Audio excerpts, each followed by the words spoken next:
Good morning. It's an honor and a pleasure to be here, at least in this capacity. I feel like, I'm sure you can understand it, stepping into some big shoes in Reverend Sandy's absence. And I love it. At the same time, it's a joy to be of service to our community. My talk today is Rise to the Occasion. And I'm so touched by our teens. I'm touched by how deep Natalie took us in first service with her reading and her prayer, and how even deeper she moved me in this second service. She is a practitioner already, and we're going to make that happen.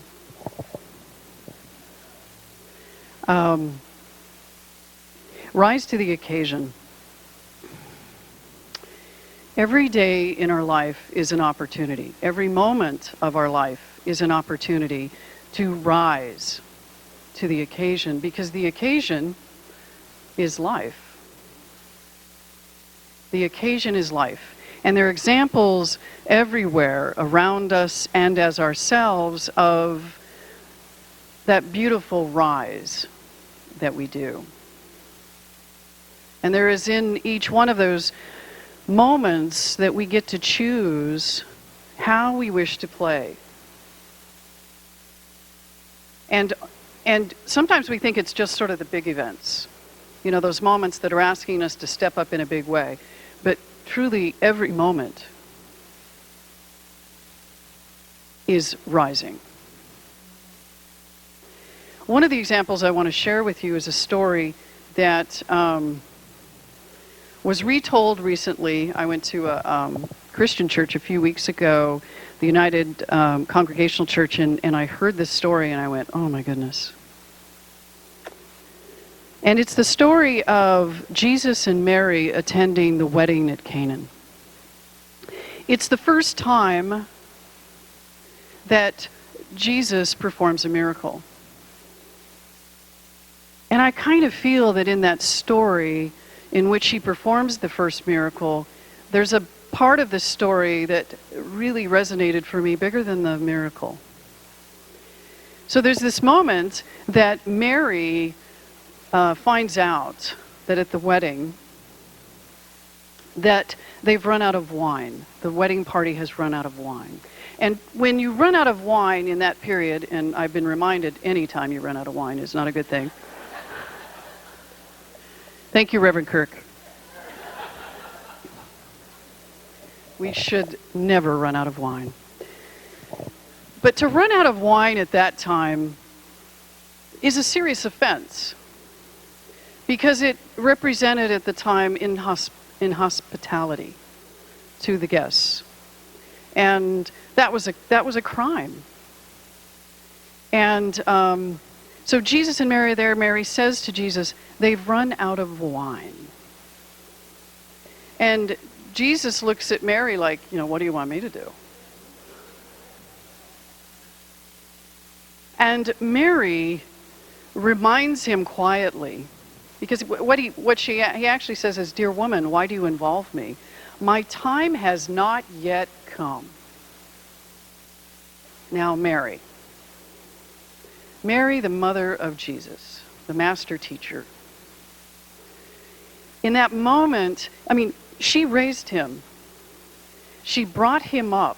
She knew from his birth that he had been brought in by divine appointment to be an example of that inner knowing of who we are. And in that moment of the wedding, she invited him to step into who he is, to step into who he really is. And sometimes the story is told a little bit differently, but there's a power in that moment of Mary, she knowing him so well, because all of us have that person in our lives that reminds us who we really are. when we forget. And any moment at the beginning of the service, if there was a moment I forgot who I am, Natalie reminded me.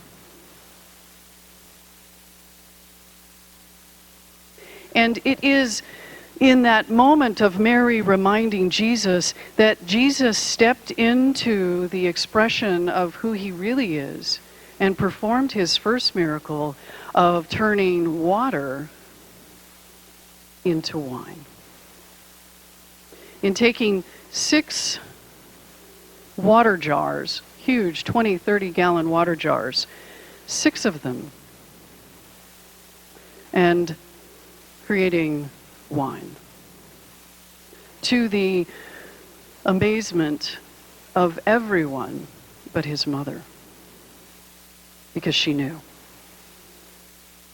She knew that for him. And she encouraged Jesus, and from then on, to rise.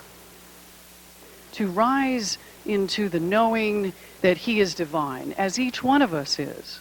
As each one of us come to know that little by little. And it is in those small moments that prepare us for moments that ask us to rise with a little bit of weight, maybe sometimes. To rise regardless of the pain that we may be feeling. Whereas sometimes it is difficult to get out of bed. And in that, we rise. We rise anyway. And it may not be that we remember in that moment that we are rising to the occasion, but we are.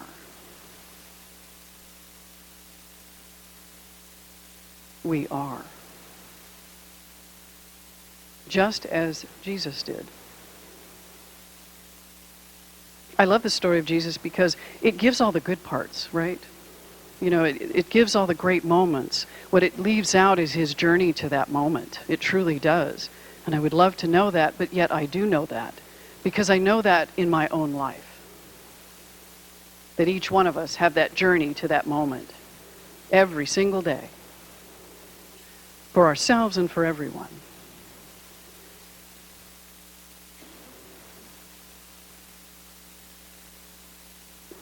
And oftentimes, what holds us back from that moment is the story that we've told ourselves about who we are and what we're doing.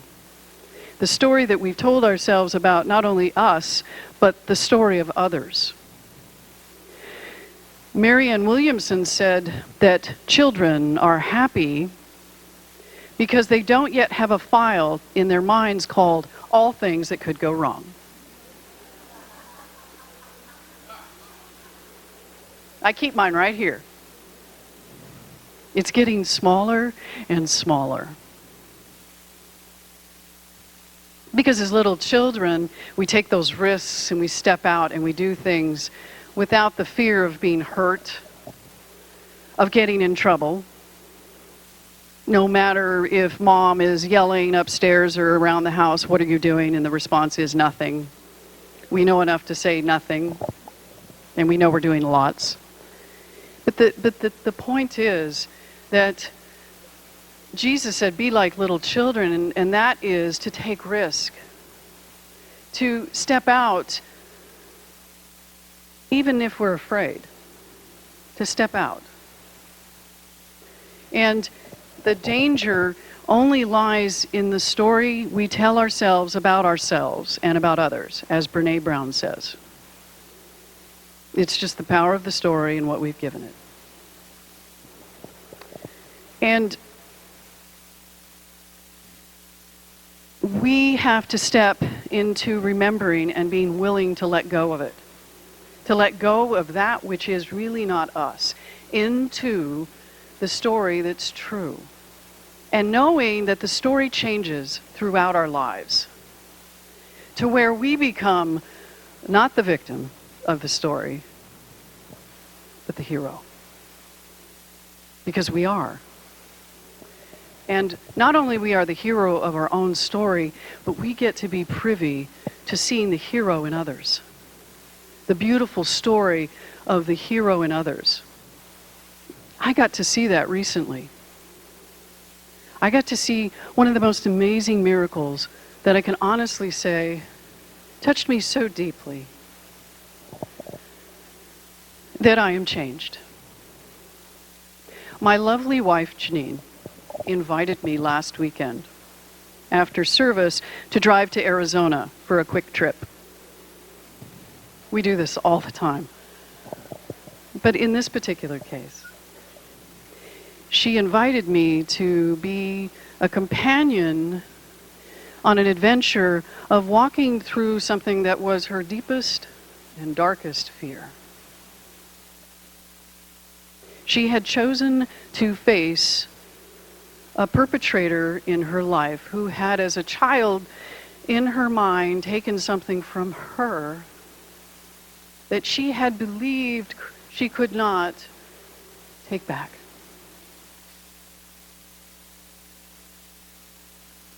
And she chose to face that fear, to break the chain of that fear and bring into her experience the greater truth. Now I'm telling my version of the story.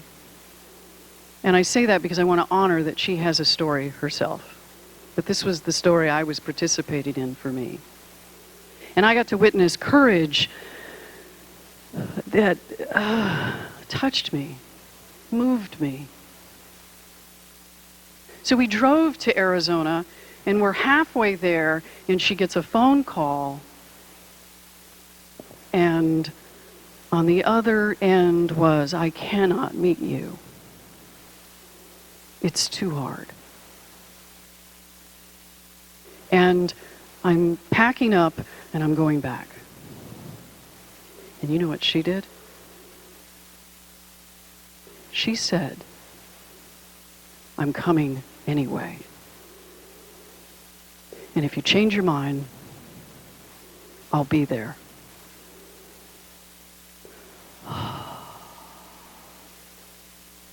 The beauty of that kind of courage changes our world. We showed up. She showed up. She showed up in a way that is indescribable, and to me is just the beauty of rising to the occasion. She showed up for her. And the next morning we went to the restaurant and we sat there and we waited. And she had not seen him in 13 years. And she showed up.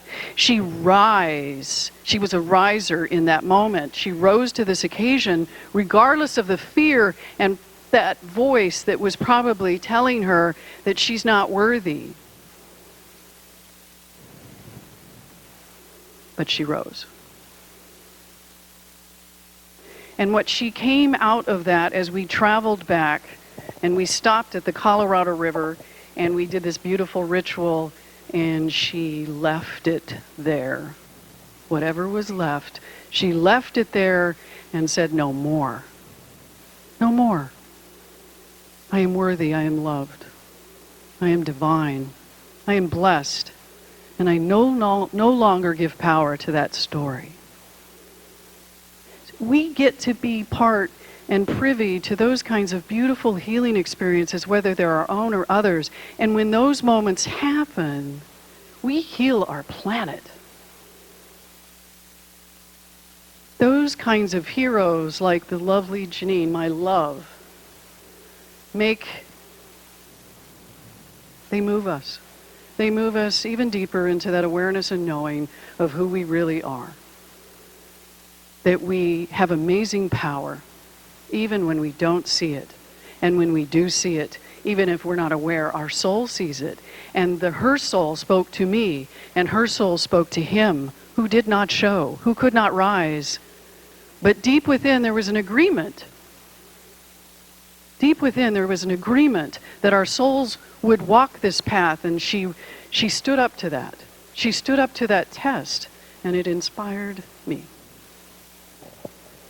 And as I look back on my own life, it inspired me to, where am I playing it small with this amazing giant who's chosen to walk this path with me?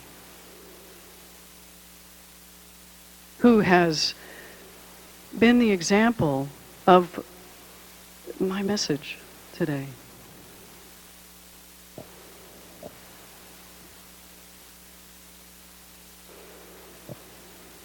Ernest Holmes said, "You belong to the universe in which you live. You are one with the creative genius back of this vast array of ceaseless motion. This original flow of life, you are as much a part of it as the sun, as the earth, as the moon."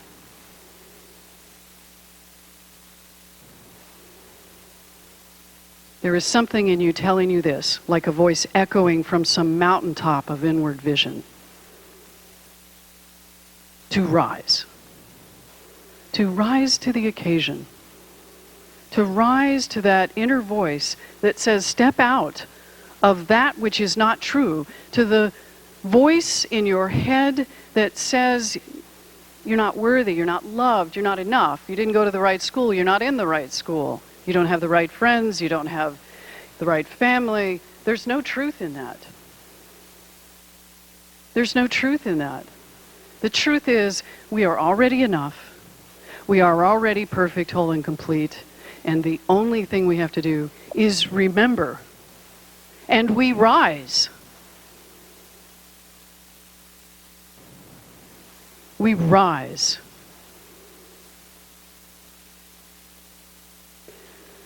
We are an impossibility in an impossible universe. We walk as a miracle of life. We walk as an expression of God. How much more powerful could we be?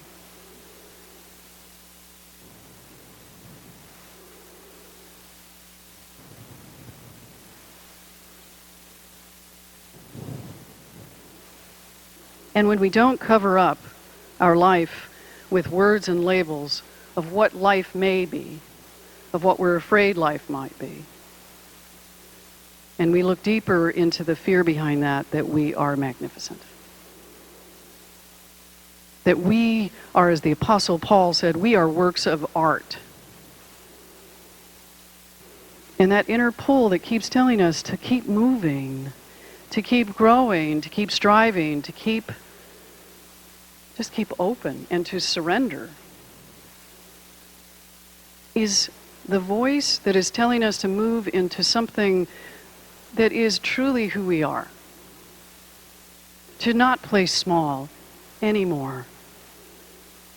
It's not about being perfect. We're already perfectly imperfect. That's the beauty. It's messy. It's chaotic. And that is the beauty of it.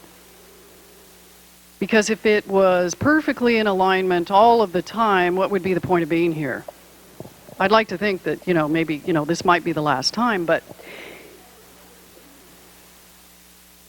if I can hold on to this idea that I get to be on this journey with all these amazing, beautiful souls, having their own personal Disneyland ride,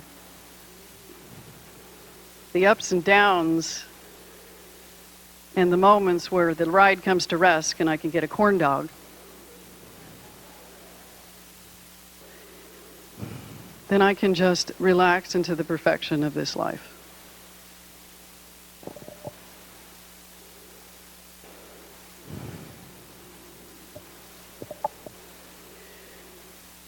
There are two ways, two very, very easy ways. I say easy because I love when Natalie prays that easy prayer, that we can play in the idea of rising to the occasion. One, all space is sacred. All of it. Not just here, not just during our meditation, and especially when we forgot to do our meditation or didn't have time to do our meditation, and there's the tempting voice that says, oh, the day's not going to be the same because you didn't do your meditation. It's all sacred because we are.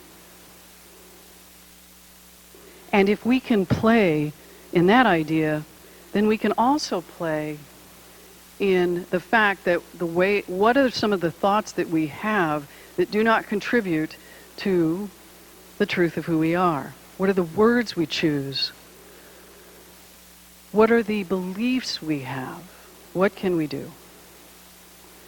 And it is through that spiritual practice, that awareness, that continual practice of awareness, that we get to play in that. But first, it's all sacred. All of it. Everywhere we step, everywhere we stand, everywhere we sit, everywhere we breathe. It's sacred. And we get to be part of some of the amazing beloveds, like my love, who showed me, who mirrored back to me what I might have been afraid of.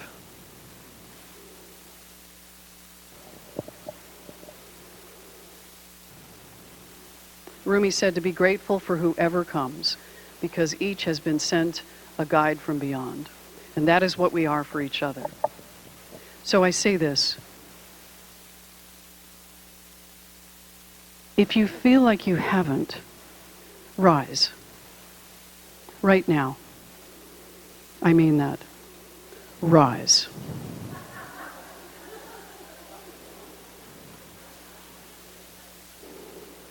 It's time to rise. Yes, teens, you too.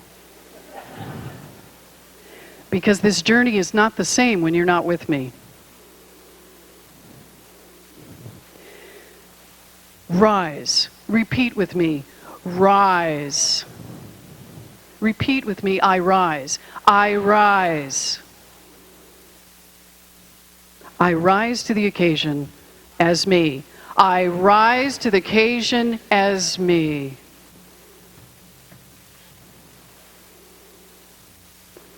I rise. So just join me in this moment of prayer.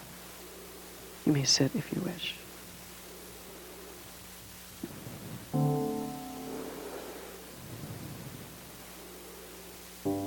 So just knowing that there is only God, I just bless this time together, this beautiful knowing that each one of us rises to the experience that is life. That is the occasion.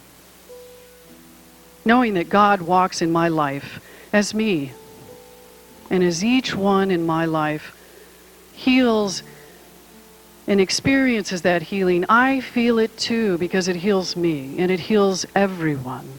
And it heals our planet every time we rise. Every time we rise. So in that beautiful knowing of that, I just affirm and declare for this community a healing of thought wherever it might be, that there is something that says, something other than, I am divine. I am loved, I am worthy. I am an expression of that beautiful, beautiful consciousness that is God. And in that, I just say, thank you. Thank you for that knowing. Thank you for that experience, the expression. Thank you for this community who reminds me to rise.